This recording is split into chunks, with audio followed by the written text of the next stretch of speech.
प्रिय विद्यार्थियों, बीए पाठ तृतीय की हिंदी साहित्य की ऑनलाइन क्लास में आपका स्वागत है।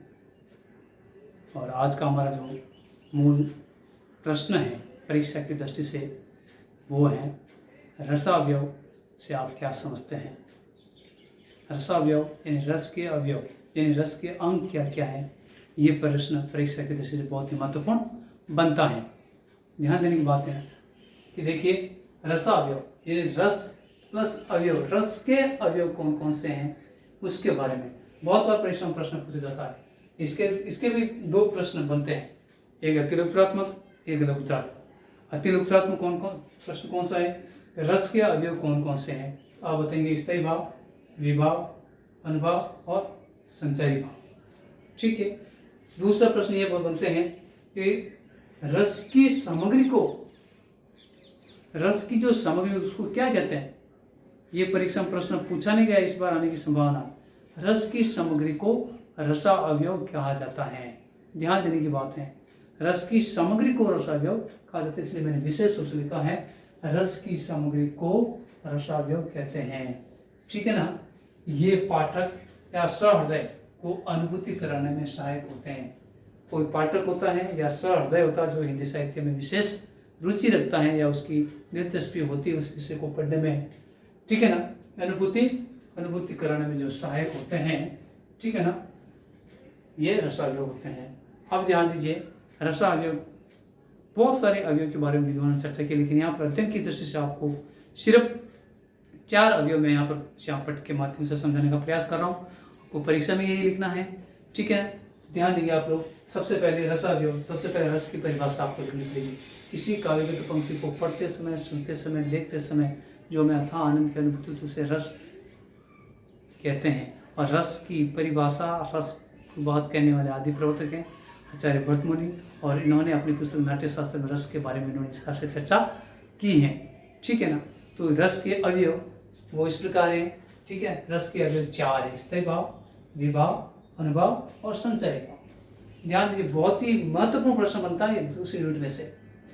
देखिए, स्थायी भाव किसे कहते हैं, यानी वे भाव जो मनुष्य के हृदय में हमेशा पूर्ण रूप से स्थायी रहते हैं, लेकिन वो किसी कारणवश कोई परिस्थिति के परिणाम से वो भाव उत्पन्न होते हैं, उन्हें स्थायी भाव कहते हैं। यानी मानव के हृदय में स्थायी रूप से निवास करने वाले भाव स्थायी भाव कहते हैं, लेकिन वो किसी कारण और परिस्थिति के परिणाम स्वरूप उत्पन्न होते हैं, इसलिए उनको स्थायी भाव कहा जाता है। इनकी संख्या, स्थायी भावों की संख्या 9 मानी गई है। रति, उत्साह, क्रोध, जुगुप्सा, जुगुप्सा का मतलब घृणा करना, ठीक है नहीं, विस्मय, निर्वेद का मतलब होता है बच्चों वैराग्य। क्या होता है, वैराग्य, हास, भय और शोक। परीक्षा की दृष्टि से 2 अर्थ परीक्षा प्रश्न ये बनता, बहुत ही इंपॉर्टेंट। ध्यान दीजिए, जुगुप्सा शब्द का शाब्दिक अर्थ क्या होता है, आप लिखोगे घृणा। क्या लिखोगे, घृणा। और निर्वेद शब्द का शाब्दिक अर्थ क्या है, यह आप लिखेंगे वैराग्य धारण करना, विरक्ति हो जाना, संसार के मोह माया से विरक्ति हो जाना, का भाव अलग हो जाना। ये 2 प्रश्न भी बहुत ही महत्वपूर्ण बनते हैं, ध्यान देना, पहला और ये दूसरा। ठीक है ना। जुगुप्सा और निर्वेद। एक प्रश्न ये भी बताया कि वो उस स्थायी भाव का नाम बताइए जो संचारी भाव भी हैं और स्थायी भाव भी हैं, दोनों हैं। तो आप क्या कहेंगे, निर्वेद। त्याग निर्वेद क्या क्या है, वो स्थायी भाव भी है और संचारी भाव भी है। तो याद रखना है, निर्वेद शब्द को लेकर के, जुगुप्सा शब्द को लेकर के बहुत बार परीक्षा में प्रश्न पूछा जाता है। तो ध्यान दीजिए, जुगुप्सा का अर्थ होता है घृणा करना, निर्वेद का मतलब होता है वैराग्य धारण करना या संसार से विरक्ति हो जाना। दूसरा है रस के अवयव में होता है विभाव। विभाव यानी विभाव, जिन कारणों से कोई भाव की उत्पत्ति होती है, कोई कारण होता है। मैंने आपको पहले बताया काव्य हेतु, क्यों, उसका कारण क्या है, बताया था ना आपको पूर्व कालांश में। इसी प्रकार से रस के अवयव में जो विभाव है, जो दूसरा उसका महत्वपूर्ण अवयव माना जाता है, वो उनका इसमें बताया है कि विभाव उसे कहते हैं जिन कारणों से मानव के हृदय में भाव की उत्पत्ति होती है। जिन कारणों से मानव के हृदय में या हृदय के हृदय में क्या होती है, भाव की उत्पत्ति होती है, उसे विभाव कहते हैं। इनकी संख्या 3 मानी गई है। विभाव 3 प्रकार के होते हैं, आश्रय, आलंबन और उद्दीपन। आश्रय नायक भी हो सकता है, नायिका भी हो सकता है। आलंबन का मतलब सहारा, कोई विषय वस्तु उसके बीच में हो जाती है, दोनों को आकर्षित करता है। उद्दीपन का मतलब होता है भाव पैदा होना, कोई उद्दीप करना, पैदा होना। नायक नायिका बगीचे में किसी को देखता है पहली बार, तो उनके लावण्य के स्वरूप को देख करके, उसके भुजबल को देख करके, उसकी शारीरिक सौष्ठव को देख करके नायिका को नायक के प्रति प्रेम हो जाता है, या नायक को नायिका के प्रति प्रेम हो जाता है। इस प्रकार की जो विशेषता है ये विभाव के कारणों में होती है।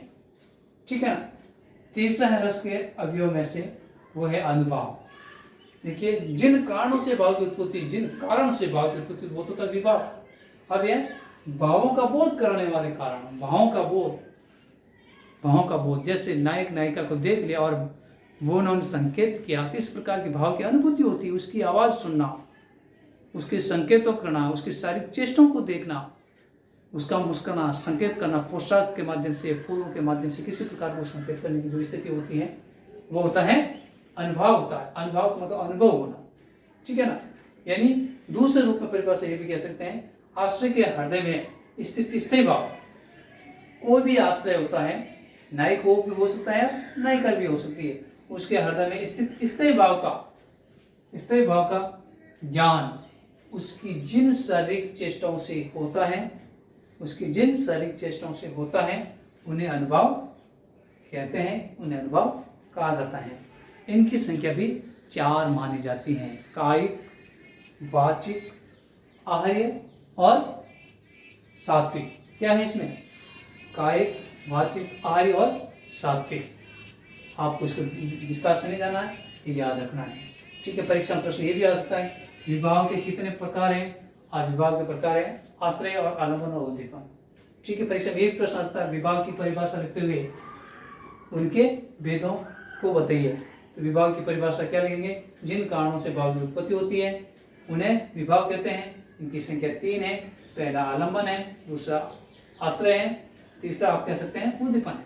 इसी प्रकार से अनुभाव से आप क्या समझते हैं, इनकी संख्या कितनी है बताइए। ठीक है ना। तो अनुभाव इसे कहते हैं भावों का जो बोध है, भावों का बोध करने वाला जो कारण है, उसे अनुभाव कहते हैं। या आश्रय के हृदय में स्थित स्थायी भाव का ज्ञान जिस शारीरिक चेष्टाओं के माध्यम से होता है, ठीक है ना, उसे अनुभाव कहते हैं। इनकी संख्या भी 4 होती है, ध्यान दीजिए। कायिक, काया से, वाचिक, वाणी से, आहार्य, ठीक है ना, वेशभूषा से, सात्विक, अचानक हमारे शरीर में किसी प्रकार का क्या हो जाना, विकार उत्पन्न हो जाना, इस प्रकार की जो स्थिति होती है वो अनुभाव कहलाता है।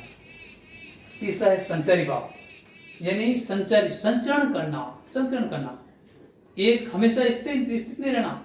जैसे पानी का बुलबुला उठता है, समाप्त हो जाता है। पानी का बुलबुला क्षणिक होता है, ज़्यादा समय तक वो नहीं रहता। इसी प्रकार से मानव के हृदय में वे विचार जो क्षणिक रूप से उत्पन्न होता है और कुछ समय पश्चात वो समाप्त हो जाते हैं, उन्हें हम क्या कहते हैं, संचारी भाव।